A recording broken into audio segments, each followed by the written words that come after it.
अभाज्य संख्याओं के बारे में आज जानते हैं। तो अभाज्य संख्याएं क्या होती है? तो सबसे पहली बात तो अभाज्य संख्या बेटा वो संख्या होती है जिसमें एक और स्वयं के अलावा किसी अन्य संख्या का भाग नहीं जाता है, अभाज्य संख्या कहलाती है। लेकिन 1 से 100 तक अभाज्य संख्याएं ढूंढने में बच्चों को बहुत परेशानी आती है, तो उसके लिए मैंने एक शॉर्ट तरीका निकाला है।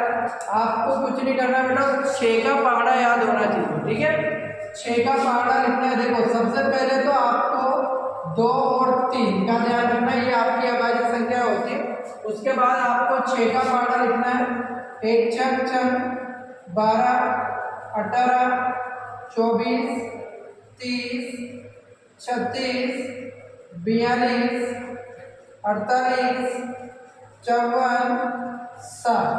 फिर इसको आगे लिखेंगे तो क्या करेंगे? 66, देखो 60 में 6 जोड़ दो, 66 72 78 84 90 और 6, ठीक है। अपन को 100 तक निकालना, कहाँ तक निकालने बेटा? 100 तक। तो ध्यान दो, 6 के आगे की संख्या आपकी अभाज्य संख्या होगी और 6 के बाद की भी आपकी अभाज्य संख्या होगी। देखो 5 अभाज्य संख्या होती है क्योंकि 5 में 5 का और 1 का भाग जाता है। 7 भी आपकी अभाज्य संख्या है, ओके। उसके बाद देखते हैं 12। तो 12 के आगे क्या आता है बेटा? 11 अभाज्य संख्या। 12 के बाद क्या आता है?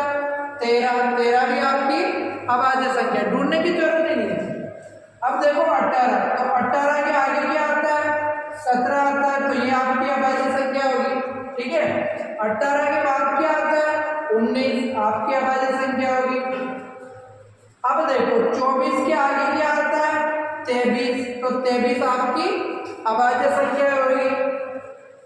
देखो 25 को आपको नहीं लेना है क्योंकि 25 में आपको पता है 25 भाज्य संख्या होती है, ठीक है। फिर आगे बढ़ो तो 30 के आगे क्या आता है? 29, ये आपकी अभाज्य संख्या होगी। 30 के बाद क्या आता है? 31, ये आपकी अभाज्य संख्या होगी। 36 के आगे देखो बेटा 35 आता है, तो 35 आपकी भाज्य संख्या है, अभाज्य नहीं है, तो ये भी छोड़ना, यानी यहाँ पे ड्रॉप करना है, यहाँ पे ड्रॉप करना है। 37 आपकी अभाज्य संख्या होगी, ठीक है। 42 के पहले आता है आपका 41 आपकी अभाज्य संख्या। 41 के बाद क्या है बेटा? 43, ये भी आपकी अभाज्य संख्या होगी। चलो 48 के पहले आएगा 47, ये आपकी अभाज्य संख्या है। लेकिन 48 के बाद क्या है बेटा? 49। तो 49 आपकी अभाज्य संख्या नहीं है क्योंकि 49 भाज्य संख्या, इसमें 7 का भाग जाएगा, तो इसको भी आपको ड्रॉप करना। अब देखो 54 के पहले क्या आता है? 53, ये आपकी अभाज्य संख्या होगी।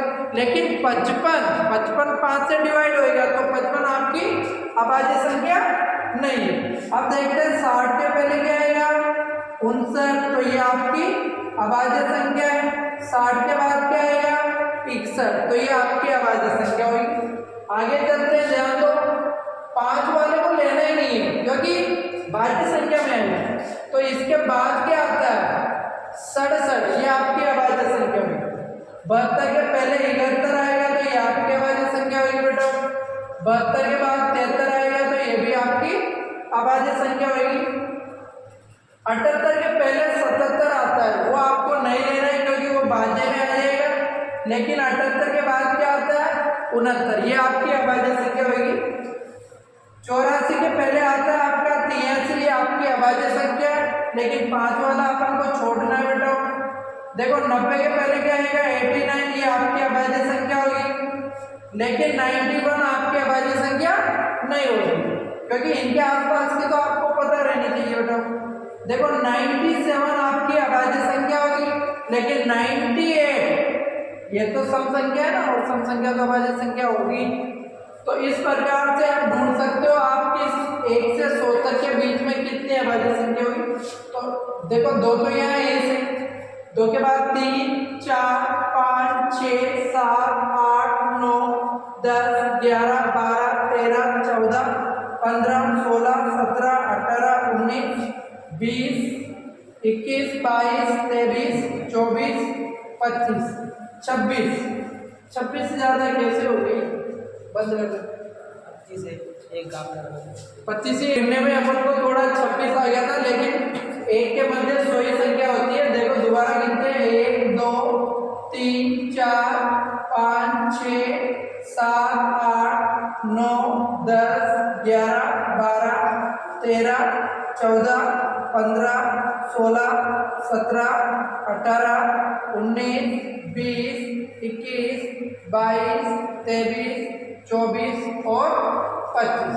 तो 1 से 100 के मध्य बेटो 25 अभाज्य संख्या होती है।